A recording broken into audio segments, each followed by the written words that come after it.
ఢిల్లీలో ఘోర విమాన ప్రమాదం చోటు చేసుకుంది. ఇందిరాగాంధీ ఎయిర్పోర్ట్లో 2 విమానాలు ఒకదానొకటి ఢీకొట్టాయి.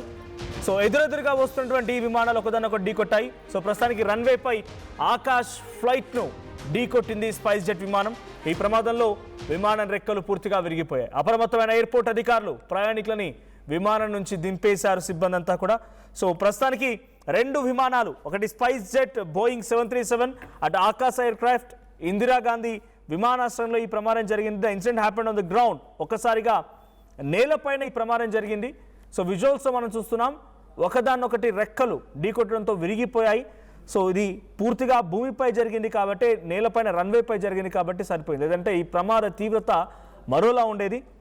So spice jet right wing పూర్తిగా డ్యామేజ్ అయిపోయింది. ఆకాశ ఎయిర్లైన్ సంబంధించినటువంటి లెఫ్ట్ వింగ్ పూర్తిగా డ్యామేజ్ అయింది. 2 వైపులా ఇప్పుడు డ్యామేజ్ జరిగింది. సో ప్రస్తుతానికి ఈ విమానంలో ప్రయాణిస్తున్నటువంటి ఆల్రెడీ ప్రయాణికుల వారికి ఎటువంటి అపాయం కలలేదు. బట్ అక్కడ నుండి ప్యాసింజర్స్ వెంటబెట్టిన వారందరూ కూడా హుటాహుట్న ఆ విమానం నుంచి దింపే ప్రయత్నం చేశారు.